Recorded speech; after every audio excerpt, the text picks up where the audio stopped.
Here we go, here's a 1985 Suzuki RM125.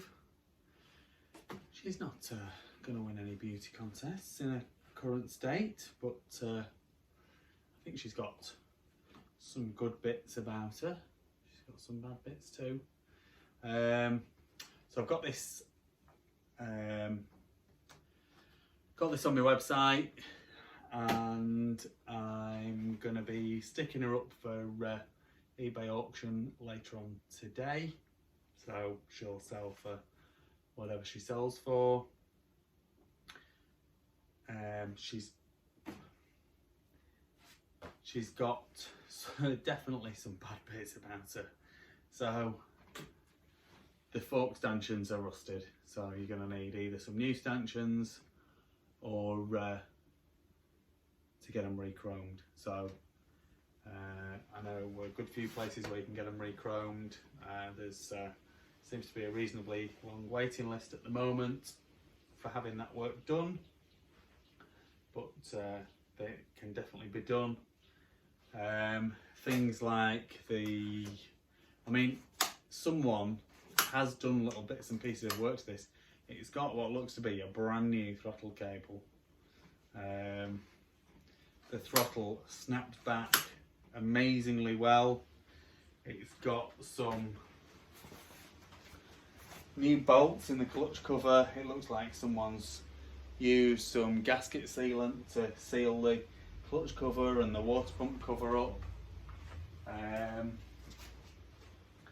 Then it's got no airbox cover on it. It's the seat's all corroded away, partially corroded away, where there's been like stone chips and stuff like that on the frame that started rusting. The front rim's really nice.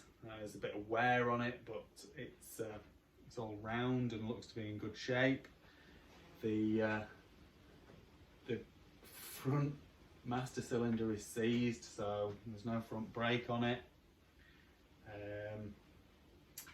The rear wheel has got, it looked alright, but it's got a crack in the rim, so that's going to need some attention. The rear shock is bouncy, so basically the seal head has gone in that, so that needs rebuilding. Someone's put new bolts in the stator cover, flywheel cover, so that's looking not so bad.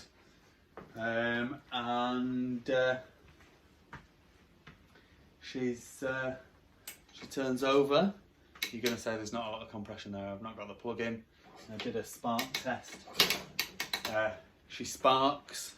The kill switch isn't working. I haven't traced the kill switch wires or tried changing it. Normally it's a simple thing. This is possibly, just needs a new kill switch or re-earthing or whatever, but sparks has some compression. Whether it's going to be enough to get it to run or not, I'm not sure, but I'm not going to make it run, and I'm not going to attempt to make it run. I think it's for its new owner to do that. The previous owner has decided to seal the carb up, so this is one of the reasons why I'm not going to make it run. Well, two reasons. The previous owner has sealed the carb up with gasket sealant on the float bowl, or it's not gasket sealant and it might be JB Weld, so it's not that easy to get the float bowl off the carb. So I had a little look at it and I decided, look, it's going to take me a while to do it. I need to dissolve that in something. So the bike's going to go to someone who's going to do all of this work. It obviously, you can see from looking at it that it needs a lot of work. So it is what it is, really. We'll do a bit of a close-up now on the bike, and I'll stick the plug back in and we'll do a gearbox check, and then we'll get her up for sale. So I think the worst, they always make the bikes look terrible when the seat covers have gone like that. New seat foam at least. I haven't taken the seat off, so I don't know whether the seat base is okay. But definitely going to need new seat foam and cover.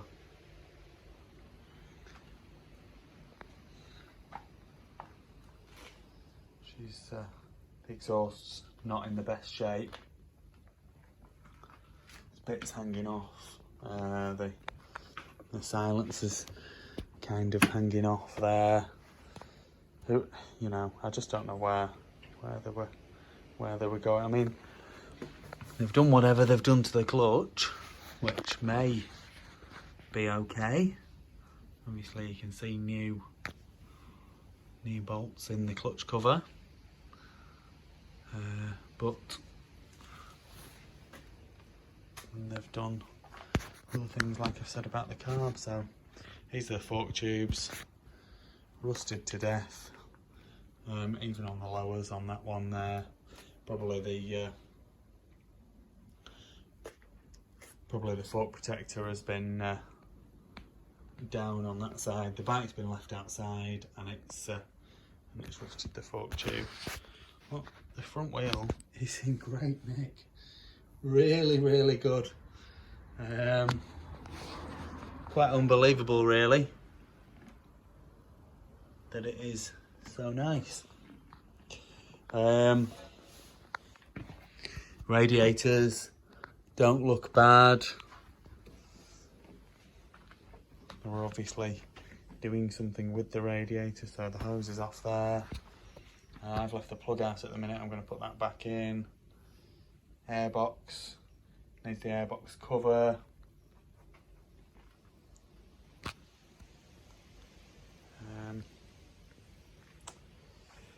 Yeah, it's a bit of a shame for her, really, isn't it?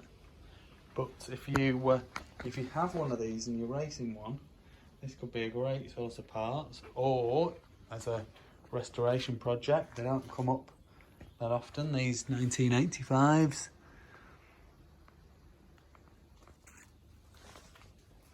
She will be a decent bike for someone, for definite. Whatever you choose to do with it. So there we go. That's what she is. We'll do the gearbox check now. It's difficult to do. There's no chain on it. It's difficult to do, but I can get it changing gear, and we can do all of that. There we go. So spinning the front sprocket. She's in neutral at the minute. Down into first. Back up into neutral.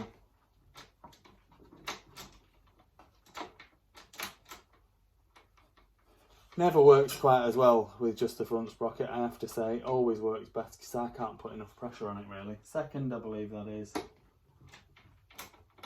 Third. Fourth. Fifth.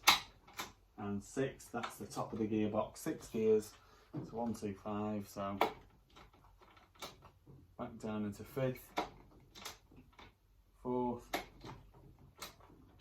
Third. Second, and into first, and back into neutral. Difficult to see because you can't really see the sprocket spinning, but basically what I'm doing is I've got my finger spinning the sprocket while it goes into gear, and then so that won't spin now. I can't force that round. So there we go. Poorly old little bike, needs a bit of love, or to be used as spares, really. It's probably too good to just use as spares because it's a bit more complete than just an old parts bike, but it depends what you want it for, and if you want bits for one of these, it will be a great buy.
Please like this video and subscribe to my YouTube channel. Just search Phoenix Motos.